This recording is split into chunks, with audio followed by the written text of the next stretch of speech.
Hey, Josh from CryoHeat, and we're going to show you what we're doing to the Can-Am X3 front differentials. These are the smart lock differentials, and this is the only way to make this power of the drivetrain hold up to what we are doing today as far as UTV enthusiasts and racers. We are CryoHeat everything, micro polishing the gears, we're shimming the gears, we're flattening the gears, and then we also have this ginormous side cover that's going to hold the entire housing, this being the housing, and hold it together straight and true so you can put the lock down on some really gnarly torque and horsepower without having to blow up the differential. Okay, so let's address the first thing, and that would be the ring and pinion gear. So the ring and pinion gear, what we like to see in a desert race machine, a short course race machine, or your weekend warrior, whether it be out hitting the mountain roads, the flats of the desert, or even a sand duner, we like to have a special backlash between the ring and pinion gear. Now, if you're a hill shooter or some type of a rock bouncer or somebody who's like the ace of spades of king of hammers, that type of off-roading, we actually like to get that backlash a little bit tighter. And the way we're doing that, I can very carefully pick up one of these shims. This is 3/1000th of an inch. And so these shims are you can only get these shims here at CryoHeat. We're gonna show you a little bit of some of our secrets on how to make these shim kits work for your individual differential, and then also we'll have the big killer dog, which is the side cover.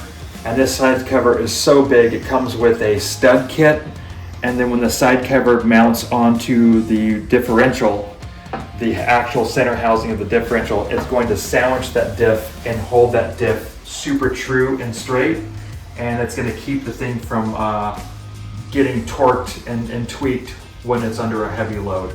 Okay, so I already pre-assembled the spider gear assembly just for a quick call out so I can show you guys what's going on. Yes, I am working with an assembly that's already been micro polished, but we're only taking off like 1/4 of an inch.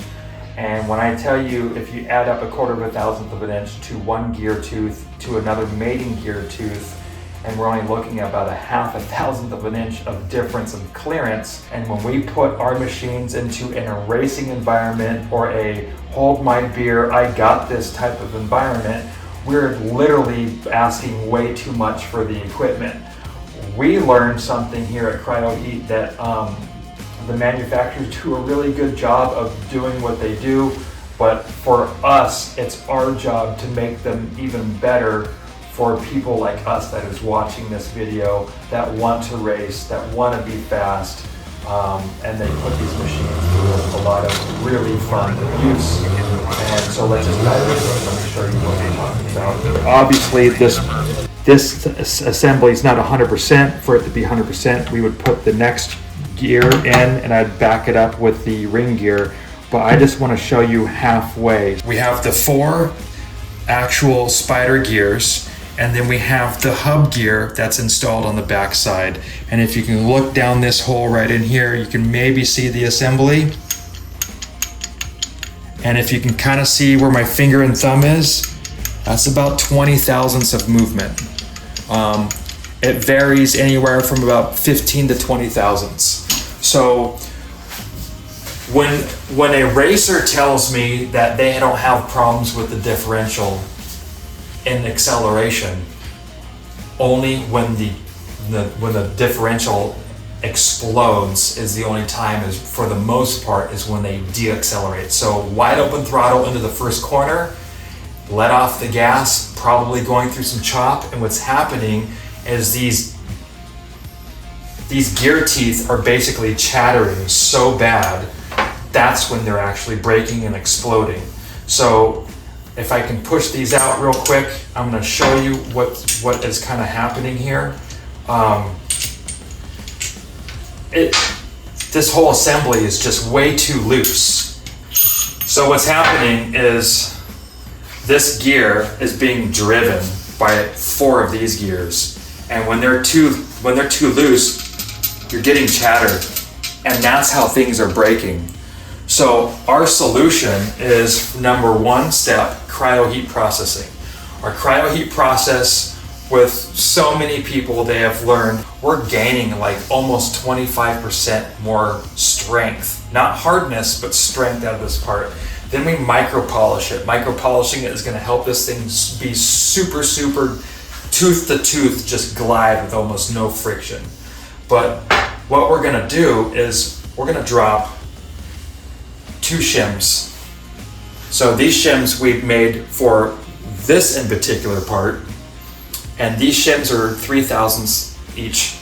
So I'm taking away 6/1000ths of space. We do things a little bit different.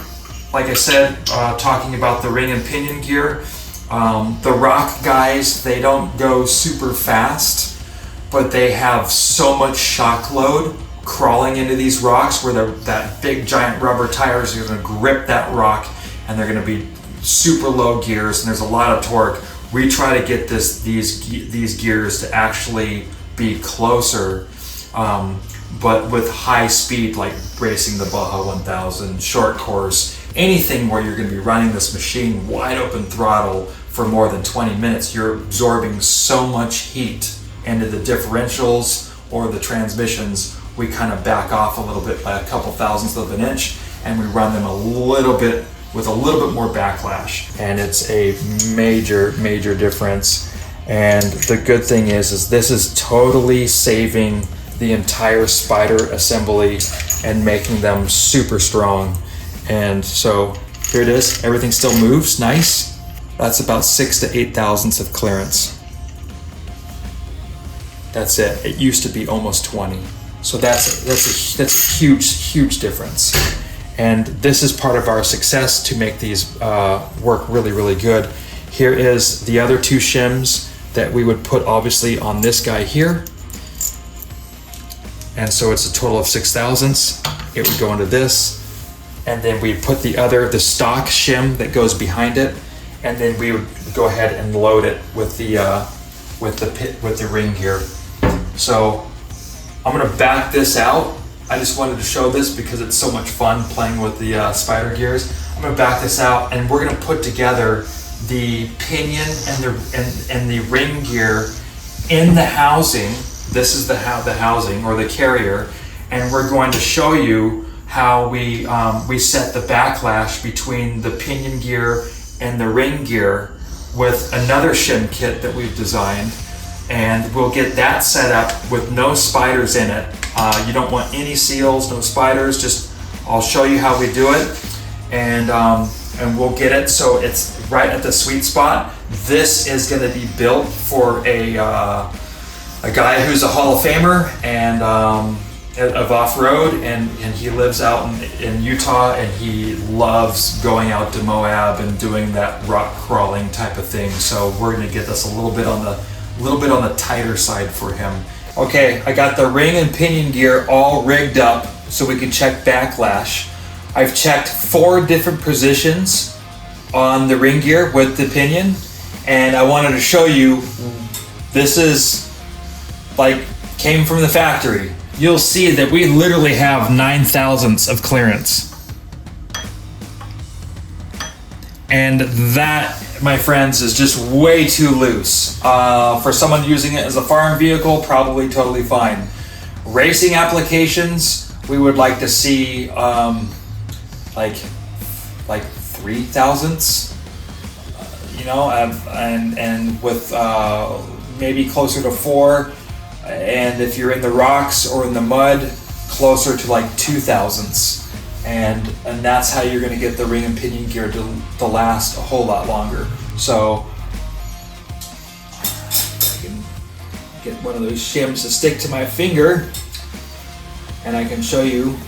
Here is one of our shims again, and we have 3 of them laid out for this application because we're going to be building this for a rock crawler.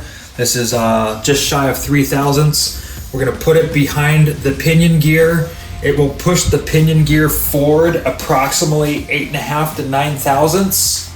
But it's going to bring that pinion gear closer to the ring gear, approximately 6 thousandths, and it will give us that 3 thousandths to 2.5 thousandths of play, which is going to be perfect for our customer who's going to be in the rocks. Okay, now I have the guts taken out of the differential again. This is the hard part about doing it the proper way. If you put it together, you tear it all apart, you clean it, you put it together halfway, you open it up, you put it back together, you open it up, you put it back together. Ring gear is out with the housing. You can see that the spiders are right here. When we checked for backlash for the ring and pinion, and I have my tool here, so this will help me get the pinion gear out. I've already broke it loose for us to be able to pull this out. I just wanted to show you how much of basically a pain in the butt this is to actually do this multiple times to get the differential and all the backlash of the gears to be perfect. And my shim kit is ready. I know what shims I need to put in here now because we just checked it 4 different times in different spots to make sure that this pinion gear is matching with this ring gear the way I want it. And there we go. So now I'm going to pop this bearing off, and then I'm going to install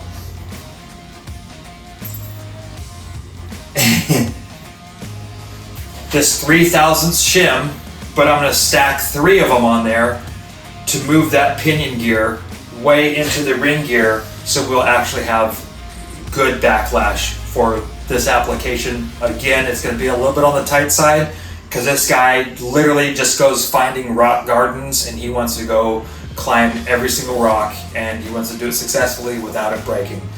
Okay, now that we have this shimmed properly, I want to show you the clearance that we have, or the backlash I should say, from the pinion gear to the ring gear. Come check this out.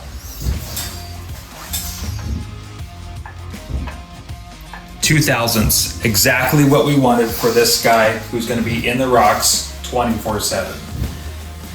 Becoming better than anything out there. Almost. Indestructible. And this is the only way to make this power of the drivetrain hold up to what we are doing today